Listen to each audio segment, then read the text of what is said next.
Hello and welcome to another episode of the Dongfang Hour China Aerospace News Roundup. This is the news roundup for the week of November 9th to November 15th.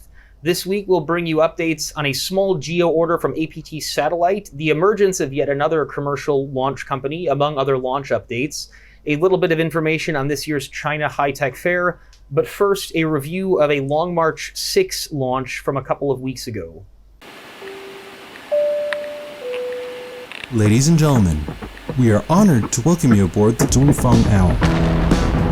Please make sure your seatbelt is securely fastened.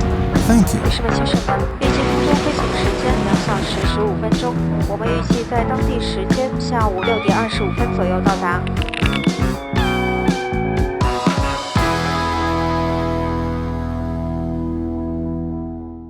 Welcome to this week's episode. As mentioned, we are going to first discuss a Long March 6 launch from a couple of weeks ago. I would note this was from November 6th, but we had a lot of different news updates last week, so it has been slated to this week. The Long March 6 launch was, it included 13 satellites, of which 10 were for Satellogic, which is an Argentinian Earth observation constellation operator. One of them was for Northwest Polytechnical University in Xi'an. One of them was a satellite jointly built by MinoSpace, ADASpace, and the UESTC. And one of them was a satellite jointly built for Beihang, Spacety, and Thrustme.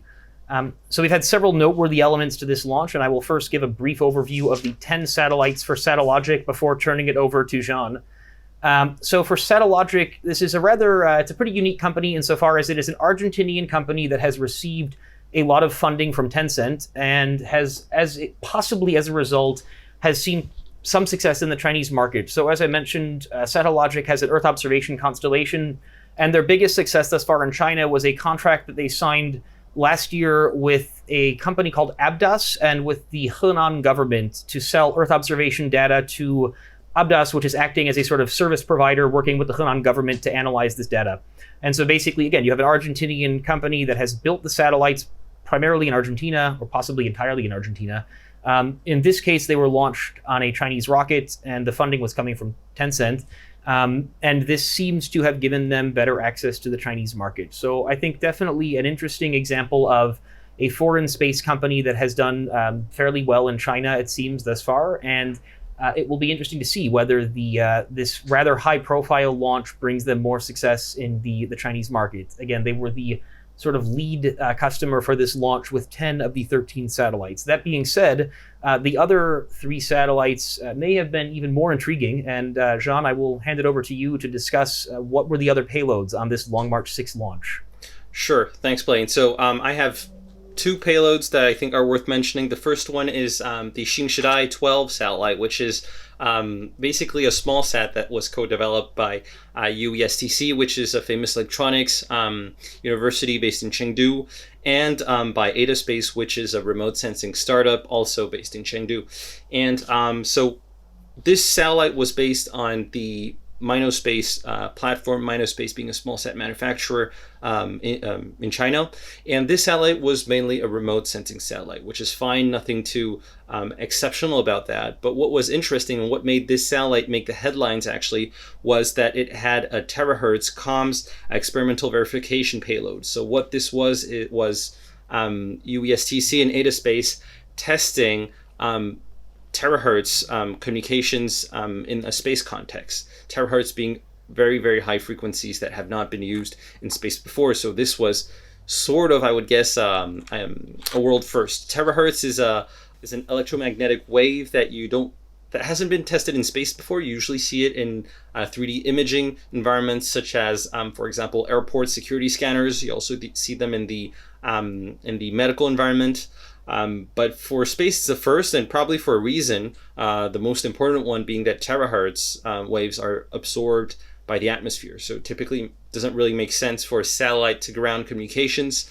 But maybe it could be useful in satellite to satellite comms. And I think the funniest part about this piece of news, the most interesting one, I would think, is that there was also a lot of hype about this satellite. It was hyped as a 6G satellite by UESTC, so the university, as well as some Chinese journalists. But this was rapidly contested by a lot of telecom specialists in China, saying that, this is not a 6G satellite. It's just a terahertz experiment. And what happened was that UESTC took off their initial article. A lot of other newspapers in China did as well. And now in most articles, not all, but most articles that talk about this satellite, they only mention it as a remote sensing satellite, and they don't really even talk about the terahertz experiment anymore. So it's been a little bit hushed up. I don't know why, but it went from this huge 6G hype all the way to let's not talk about it. So I found that was interesting. It's impressive when you have when you've pushed too many buzz phrases even for the Chinese media in the context of the space industry. It's like, man, what do you have to say to piss off people in a way where you've said too many buzz phrases? But 6G apparently is not something they take lightly. That's a very, very precise definition to 6G, and terahertz it is not. So good on them to have been so swift in taking it down, I suppose. The UESTC, they are not asleep at the wheel. Anyway, yeah, I would agree. The next payload that I think is worth mentioning is another CubeSat that was launched by this Long March 6. It's the Beihang Sat 1, or it can also be translated because it's called 空视卫星 in Chinese. So that's Beihang ATC Satellite 1, maybe you can call it like that. What this was a satellite that was based on a Spacety platform, Spacety being a CubeSat manufacturer in China. But the payload was co-developed with Beihang University. Beihang University being an aerospace university in Beijing, and more specifically by the Laboratory for ATC Technology and Systems of this university. What this payload was basically was an ADASB experimental payload, ADASB being this tracking system for aircraft that is that's automatic and that's continuous, and this is really a major improvement compared to what was done before and even today, which is using primary and secondary radars. And this was marketed by Beihang University as being the first ADASB satellite of China. I'm not sure if that is completely true based on the fact that we have other constellations in China also working on ADASB and that have already put some satellites out there. So I'm not sure if, for sure it's one of the first ADASB payloads. And the last thing that's interesting about this satellite, about the Beihang Sat 1, is that it had a lot of different bits and pieces of other space companies making specific parts, and this is where you see that we're used to seeing typically an infographic on the Chinese new space ecosystem where you see various logos of various companies over different parts of the value chain, but you don't connect the dots. And basically this satellite really connects the dots because you have the platform by Spacety, you have Beihang building the payload, but you have also French company Thrustme that provided an electric propulsion thruster. And this was not the first cooperation, by the way, with Spacety.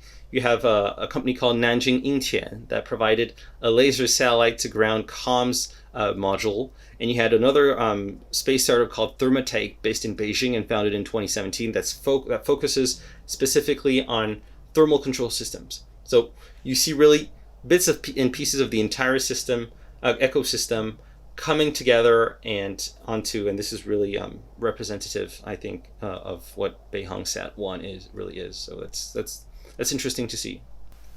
Yeah, no, I agree. And I think on this launch, one of the things that we saw is really, to a certain extent, kind of the cream of the crop, as it were, of the commercial satellite manufacturers in China. Because, I mean, if I'm thinking about who are the sort of most well-established commercial satellite manufacturers in China, it would have to be MinoSpace, Spacety, probably ComSat, and maybe Galaxy Space. But I think MinoSpace and Spacety and probably ComSat are the three that have been around for the longest and are making the largest and sort of largest diversity of satellites. And I think and this is a little bit speculative, but when looking at in particular the Spacety Thrustme satellite, one of the articles that I had seen mentioned that Thrustme had received ESA funding for this project, which kind of makes me believe it's possible that Thrustme would have been paying Spacety for kind of a ride on this satellite rather than Spacety buying a thruster from Thrustme. Now, I don't want to say that is a certainty because, again, it's speculation, but that is my feeling here.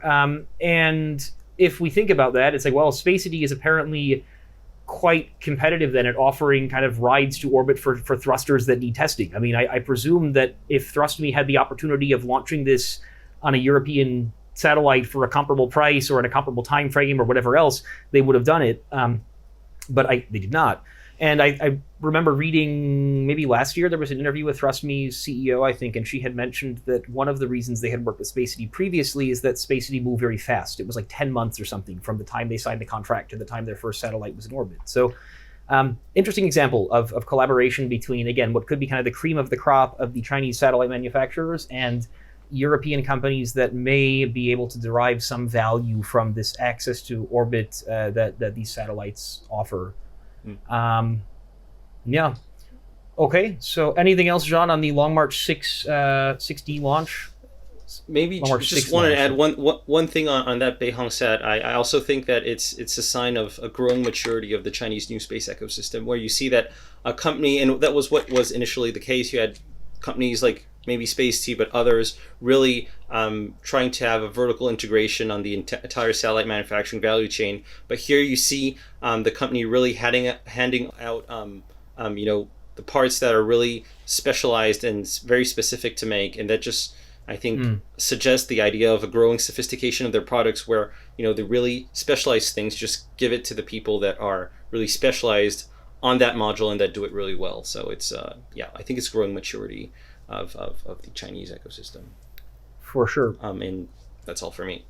Agreed. So moving on to the first item of news that is actually from this week, because again, that was about a 10-day-old piece of news there, which was actually phenomenally interesting. But we have APT Satellite has placed a small geostationary satellite order, and they had filed with the Hong Kong Securities Exchange earlier in the week.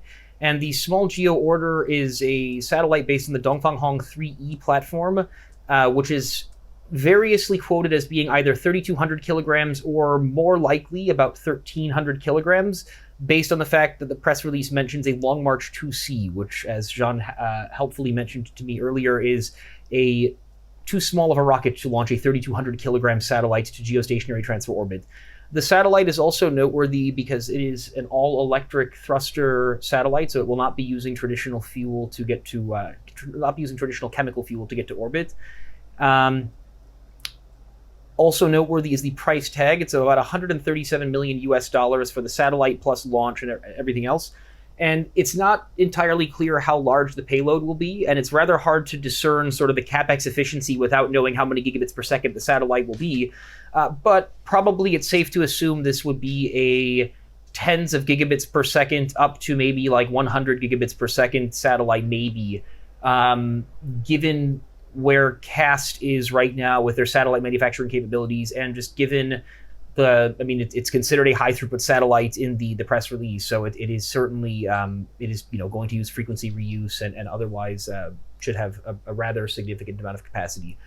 Last point I would mention is that it is a press release I read from China Great Wall about the sale mentioned that it's going to be Ku-band HTS capacity, which lines up well with the APStar 6D satellite that just launched, and I guess it kind of lines up a little bit with the original plan that was announced by AppSatcom, the Shenzhen subsidiary, which is the operator of APStar 6D. They had originally announced back in 2016 plans for a 3 or possibly 4 satellite global constellation of HTS mobility focused constellation. And at the time, they said, we've ordered the first one, which was APStar 6D, and we're going to be ordering the second and third one kind of as we go along. And that second and third one have not really come about yet, for a number of reasons, but it would appear that this could be kind of an add-on to that. That's especially apparent if we consider the fact that they would have the same frequency band as the APStar 6D satellite that was just launched. So yeah, anything from your side, Jean, on the APStar 6E satellite purchase? Just wanted to add maybe an element of interest here is, I think you mentioned it would be launching on a Long March 2C. Long March 2C is a launcher that's specialized in sending satellites into LEO or into sun-synchronous orbit. So this geo mission for Long March 2C would be a first. So that's also interesting from a launcher's point of view. I suppose part of that could be because maybe by having all electric propulsion, it should have significantly lighter mass, all else equal. Yeah, like it would be a lighter satellite at launch, because you would potentially be able to use a smaller rocket, I guess, but and again, it's a small geo platform apparently, so it's It's a good question. I think there's the payload capacity, but there's also to what extent is the upper stage optimized for putting satellites into geostationary orbit or geostationary transfer orbit. So I'm not that familiar with the upper stage of the 2C, but I mean that would be one of the factors. Well, the satellite is going to launch in. It is to be delivered before the 31st of August, 2023. So China Great Wall has been given their deadline, and we will count down the days until then. We have a lot of time to figure out all of the things about electric propulsion between now and then. But in the meantime, we wish AppStar and China Great Wall the best of luck in the satellite that they have undertaken. So, Jean, would you like to take us over to Xi'an to discuss the emergence of the 29th, and I don't know if it's actually 29th, but so it feels like the 29th commercial launch company in China. Would you like to discuss our Xi'an Freedom Star company? Sure, yeah. So there were two pieces of interesting news this week that's coming from launch, but not directly from a rocket launching, but more from the launcher manufacturing sector. And the first one is, as you mentioned, Blaine, we saw the emergence of a company called Xi'an Freedom Star, or in Chinese, I think it's Xi'an 自由星辰 or something like that. And so it was an article that was published in, I think, one of the main aerospace magazines in China. And so we don't really know much about the company. We just know that it exists. It completed a number of tests for the rocket engine of its first rocket, which would be a solid fueled small lift launch vehicle, like a lot of other launch companies in China. So yeah, I mean, not much to add on that because we don't know much more, but it's interesting to see that we have just yet another solid fueled rocket that's on the market. And there's really the question of, are they really going to have a market based on the fact that there are so many out there already, and the fact that I think that the satellite, the satellite market out there for these launchers to launch is still quite uncertain. So big question mark there, especially since also this company is a latecomer. So question mark there. Do you have any thoughts on this Xi'an company, or do you want me to move to the other second piece of news on launch, Blaine? Go ahead, but I'm going to come back to the Xi'an company in about 2 minutes when you finish up with the other, because there's a nice segue. So I'll let you take us from here, though, on the other launch company. So the other one is Space Transportation, a company we've mentioned before. They're a launch company based in Beijing, and they plan to make the Tianqing 1, 2, 3 launch vehicles. And this week they completed the testing of their Lincoln 1 rocket engine. The Lincoln 1 rocket engine is a solid fueled rocket that is going to propel the Tianqing 2. So one of their early rockets. So Tianqing 1 and 2, by the way, just to give some background, is more for suborbital launches, and we will have Tianqing 3 in the future that's really dedicated to orbital launch. And last point also on space transportation is that Space Transportation is a remarkable company because it is planning on developing reusability, not with vertical takeoff and landing as we usually see in China and in the US, but with horizontal landing. So that's what's remarkable about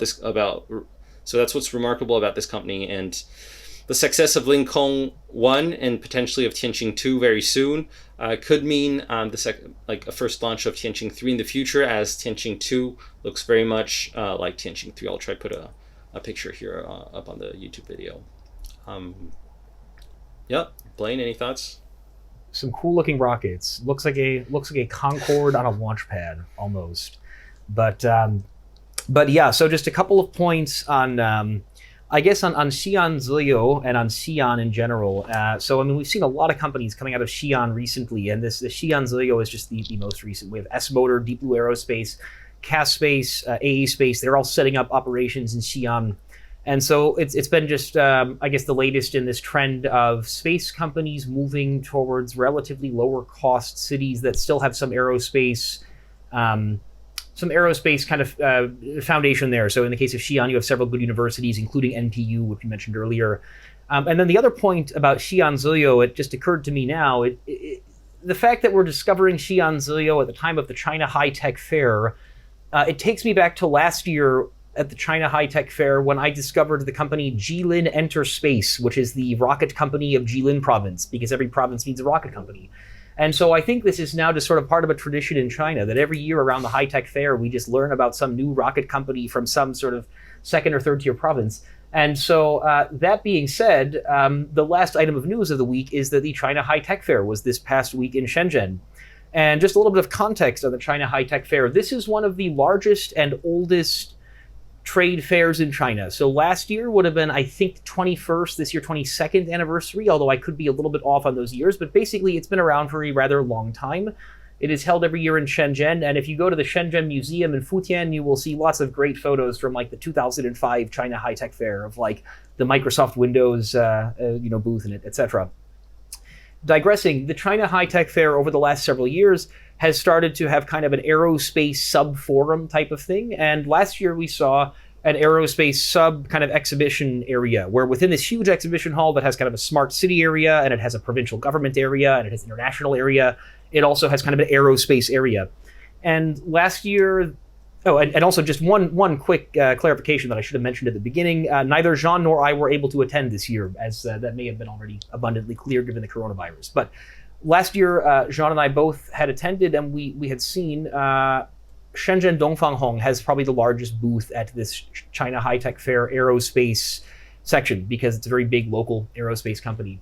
And in general, this year, based on the photos that were sent, it seems like there were a lot of companies. Spacety had a big booth. They were emphasizing their SAR Earth observation payloads.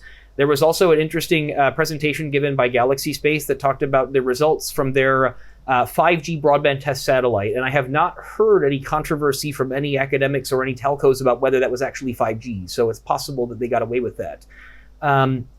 But for that satellite, the takeaways that we saw were 48 gigabits per second of throughput on the satellite, 1.5 gigabits per second of throughput to the user terminal, and they claimed to have created a 382 megabit per second 5G network using the test satellite. So it would seem similar to Xi'an and Hongyun. It seems that with only one test satellite, ADASpace has been doing quite a lot of tests on this satellite. So a few noteworthy takeaways from the China High Tech Fair this year. Again, unfortunately, neither Jean nor I were able to attend, but our Dongfang Hong's correspondent Lan Tianyi was in attendance and sent us some excellent photos and updates.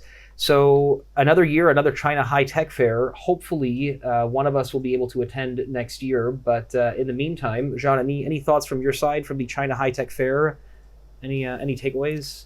Well, anything from last year as well that you think is? I think it's really noteworthy that ADASpace is doing all these tests on their 5G constellation because they're a private company in the broadband constellation area, and definitely if they move forward, they succeed, and they're allowed to, really to put into place their constellation. That sets a precedent for a lot of other more early stage companies that had broadband constellations in mind. So it's really a good point to mention that they're going forward with these tests.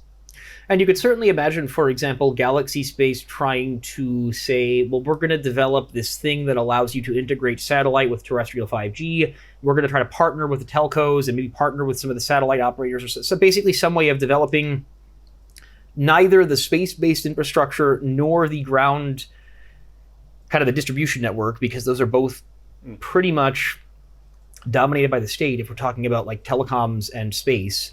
And so to then just say we're going to try to develop that one key piece of technology that links those two things because no one else has done it, that seems more plausible than saying we're going to launch our own broadband constellation and try to serve, So one other thing that I think is of note from the China High Tech Fair, and I would like to do a little bit more research on the presentation, but I did see a photo sent from our friend Tianyi, is that apparently Shenzhen Dongfang Hong showed a presentation of their kind of batch manufacturing satellite facility, and it looked highly automated. And we can post this photo on this video that we on our video, but this really highly automated looking satellite manufacturing facility, and I think Shenzhen Dongfang Hong is definitely a company to watch insofar as they similar to a company like X-Space, but on sort of the other side of the line.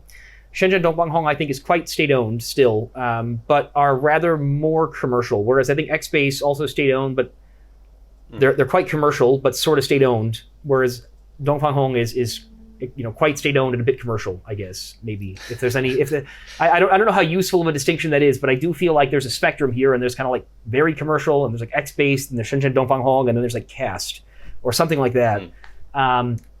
Either way, a lot of fun things happening in Shenzhen, and I am pretty gutted about it because I'm about 25 kilometers from there, and I cannot do anything to go on over the border. But that's such is life during the 2020 coronavirus, and it is a first world problem if there ever was one. So I suppose I'm okay with it.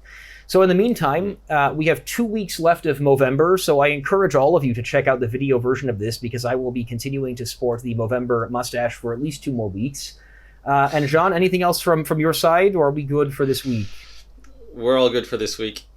Excellent. So, as I said, we have the 22nd and the 29th as the last 2 Sundays of this month. After that, I will be clean-shaven. So, if you are listening to the audio version, again, you've got 2 weeks to get your act together and get over to YouTube.